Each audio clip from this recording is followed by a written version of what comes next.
League 2 में Namibia, Scotland और नेपाल के बीच में मैचेस होने वाले हैं और सबसे इंपॉर्टेंट है अब यहाँ पर लेकर आपके सामने हाजिर हैं कि कंपैरिजन बेसिस पर अगर आप देखें तो आखिर कौन किस पे भारी है, किसकी क्या स्ट्रेंथ है, क्या वीकनेस है, वो जानना बहुत ज़्यादा जरूरी हो जाता है। और अगर हम बात यहाँ पर जो हमारा क्राइटेरिया है वो लास्ट 10 मैचेस का है, जो भी लास्ट 10 मैचेस हुए हैं ओडीआई के उसमें क्राइटेरिया है। तो अगर हम टॉप ऑर्डर कंपैरिजन करें, टॉप ऑर्डर का मतलब है ओपनिंग और वन डाउन, इन तीन प्लेयर्स का कंपैरिजन अगर करें हम नामीबिया, नेपाल और स्कॉटलैंड के जो लास्ट 10 मैचेस हैं उसमें डेफिनेटली रिजल्ट जो है वो आपको कुछ हैरान जरूर करते हुए नजर आ सकते हैं। सबसे पहले एंड स्कॉटलैंड की बात करते हैं, स्कॉटलैंड का जो टॉप ऑर्डर है उन्होंने लास्ट 10 मैचेस में किस तरह से परफॉर्मेंस किया है अभी तक? जरूर, सबसे पहले बात करें स्कॉटलैंड की तो काइल क्वाइटजर, जी हाँ काइल क्वाइटजर की बात करें 10 मैचेस में उन्होंने 209 रन बनाए हैं और 246 बॉलें उन्होंने फेस की है, साथ ही 23 के एवरेज के साथ, और 2 बार उन्होंने 30 प्लस क्रॉस किया है। बिल्कुल। उसको अगले नंबर की बात करें तो क्रिस्टोफर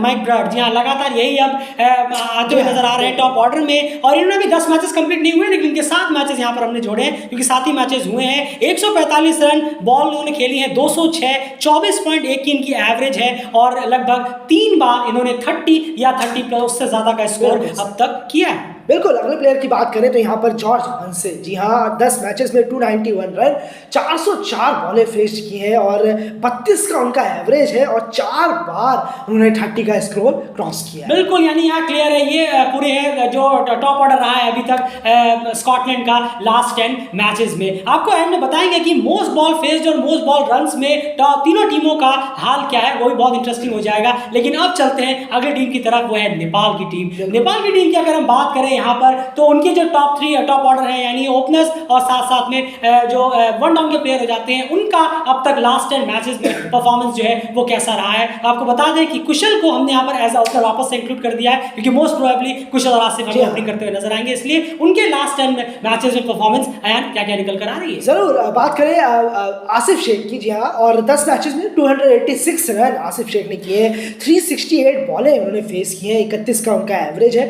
और 4 बार उन्होंने 30 का स्कोर पार किया। बिल्कुल। उसके बाद बात करें कुशल भुरतेल, जी हाँ उतने ही मैचेस में 124 रन उन्होंने बनाए हैं, बॉल फेस किए 208, एवरेज 12.4 का और 30 या 30 प्लस का जो स्कोर है वो उन्होंने सिर्फ एक बार अब तक क्रॉस किया है अपने लास्ट 10 ओडीआई मैचेस में। बिल्कुल। अगले प्लेयर की बात करें ज्ञानेंद्र मल्ला, जी हाँ 10 मैचेस में 291 रन, 455 बॉलें उन्होंने फेस की हैं, 29 का उनका एवरेज है और 4 बार सेम एज आसिफ की तरह ही उन्होंने 4 बार 30 का स्कोर पार किया है। बिल्कुल। तो ये हाल है नेपाल के टॉप ऑर्डर का लास्ट 10 मैचेस में अगर हम बात करें ओडीआई के मैचेस में ओपनर और वन डाउन का। अब चलते हैं नामीबिया की तरफ और उसके बाद करेंगे जरा कंपैरिजन कि आखिर क्या कुछ निकल कर आ रहा है। नामीबिया के स्टैट्स उनके टॉप ऑर्डर के क्या कुछ कहते हैं पिछले लास्ट 10 मैचेस के? जरूर। नामीबिया की बैट्समैन की बात करें तो माइकल वेल लिंजन, जी हाँ जिन्होंने 10 मैचेस में 378 रन बनाए, 386 बॉलें फेस की है और 54 का उनका एवरेज है और 3 बार 30 का स्कोर उन्होंने पार किया। बिल्कुल। उसके बाद बात करें लोहान लॉरेंस, जी हाँ जिन्होंने 243 रन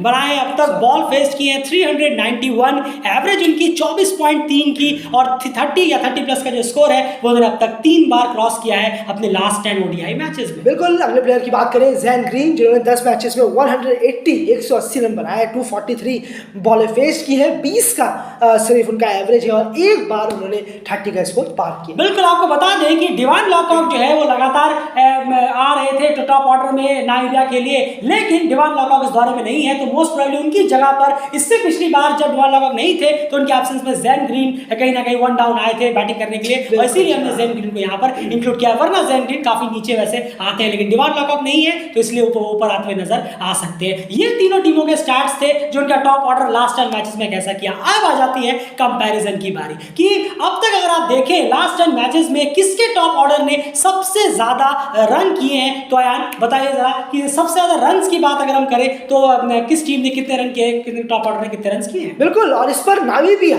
जी हाँ नामीबिया भारी पड़ती हुई नजर आ रही है, 801 रन नामीबिया के टॉप ऑर्डर ने स्कोर किए हैं अपने 10 मैचेस में अगर हम आखिरी के देखेंगे। वहीं पर अगर हम देखें नेपाल की, जी हाँ नेपाल सेकंड नंबर पर है और 701 रन नेपाल ने बनाए हैं अपने टॉप ऑर्डर में। अगर हम मैचेस की बात करें स्कॉटलैंड तीसरे नंबर पर आ जाती है 645 43 के साथ। बिल्कुल, तो यहाँ क्लियर है, नामीबिया नंबर 1 पर है, नेपाल दूसरे नंबर पर है और स्कॉटलैंड तीसरे नंबर पर है। आपको कहना होगा नामीबिया और नेपाल के बीच में 100 रन का डिफरेंस है और नेपाल और स्कॉटलैंड के बीच में 55 रन का डिफरेंस है, लेकिन डिफरेंस तो डिफरेंस है रन के लिहाज से, क्योंकि एक रन 2 रन 5 रनों से मैच हार या जीत का फैसला हो जाता है, 10-15 रन कुछ भी हो। लेकिन यहाँ पर आप देखें तो रन के लिहाज से नामीबिया के टॉप ऑर्डर ने पिछले लास्ट 10 मैचेस में ओडीआई में सबसे ज्यादा रन किए हैं, फिर सेकंड नंबर पर नेपाल ने किए और तीसरे नंबर पर स्कॉटलैंड के टॉप ऑर्डर ने लास्ट 10 मैचेस में रन किए हैं। अब बारी आ जाती है एक और इंपॉर्टेंट फैक्टर की और वो है बॉल्स। जी हाँ, क्योंकि आप 50 ओवर क्रिकेट खेल रहे हैं तो आपने कितनी देर पिच पे बिताया, कितना टाइम लिया, कैसे पार्टनरशिप बिल्डअप की,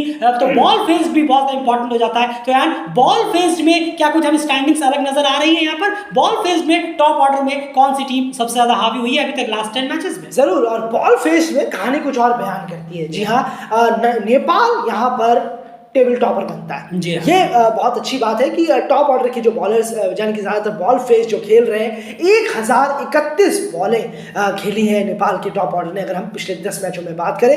वहीं पर दूसरे नंबर पर नामीबिया है जिन्होंने 1020 बॉलें खेली हैं, दूसरे नंबर पर आ जाती है एस नेपाल की कंपेयर टू।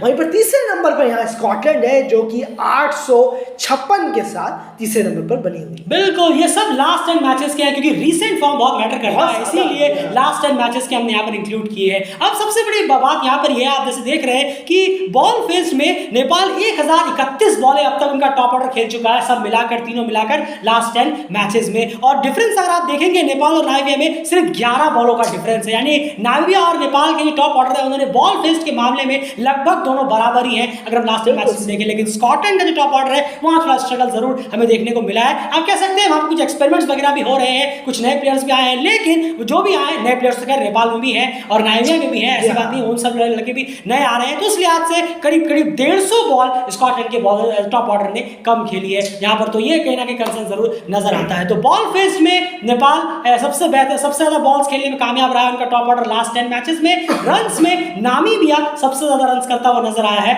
लास्ट 10 मैचेस में। एंड ये कंपैरिजन जो है ये हमें टॉप ऑर्डर में कुछ इस तरह से देखने को मिला है, लेकिन मुझे लगता है कि जब मिडिल ऑर्डर कंपैरिजन होगा तो शायद कहानी बहुत ज्यादा हमें उल्टी देखने को मिल सकती है। आपको क्या लगता है? नहीं, जरूर, और ये अच्छा है कि यहाँ पर नेपाल ने बॉलिंग फेज ज़्यादा की है, ज़्यादा खेली है, ज़्यादा वक्त बिताने की कोशिश की है, और यानी कि जो भार ज़्यादा रहता है अगर आप देखेंगे तो टॉप ऑर्डर के बैट्समैनों पे ज़्यादा रहता है। इससे ये भी काफ़ी पता चल रहा है, इससे ज़्यादातर यही पता चल रहा है कि टॉप ऑर्डर्स कितने ज़्यादा कंट्रीब्यूशन करते हैं अपनी टीमों के लिए। तो इससे बहुत ज़्यादा है कि नेपाल और नामीबिया जिस तरीके से यहाँ पर हमें दिखे हैं, रिजल्ट जो निकल कर आया है बहुत ज़्यादा निर्भर है टॉप ऑर्डर पर, लेकिन नामीबिया को तो और ज़्यादा हो जाता है। मिडिल ऑर्डर कहीं ना कहीं वो ज़रूर बात करेंगे आगे, पर आने वाले वक्त में जब हम और ज्यादा रिजल्ट लेके आएंगे तो और ज्यादा हैरानी भरे रिजल्ट हमारे सामने पेश हो। बिल्कुल, तो बहुत इंटरेस्टिंग वीडियोस आपके सामने रिलेटेड लगातार लाता रहता है, तो प्लीज चैनल को सब्सक्राइब जरूर कर लीजिए क्योंकि इस तरह से इंटरेस्टिंग वे में एनालाइज करके जिस तरह की मैच की कवरेज हम देते हैं शायद ही आपको कहीं और वापस मिल पाए। तो प्लीज वीडियो को एफर्ट के लाइक करिए और चैनल को सब्सक्राइब करिए, बने रहिए। अगला जो कंपैरिजन होगा वो मिडिल ऑर्डर कंपैरिजन होगा जो सबसे ज्यादा क्रूशियल और इंपॉर्टेंट होता है 50 ओवर के क्रिकेट में, जो आप बिल्कुल बहुत बेहतर तरीके से समझते हैं। उस कंपैरिजन में देखेंगे गाड़ी किसकी कहां पर जाकर अटक रही है या फिर रोक रही है। और इंटरेस्टिंग बहुत सारी अपडेट्स आने वाली हैं इस सीरीज से रिलेटेड जो बिल्कुल नई होंगी आपके लिए। बने रहिए डेल क्रिकेट चैनल के साथ। प्लीज वीडियो को लाइक जरूर करिए और चैनल को सब्सक्राइब जरूर करते हुए जाइए। आप मेरा कमेंट बॉक्स में जरूर रखिए। बाय।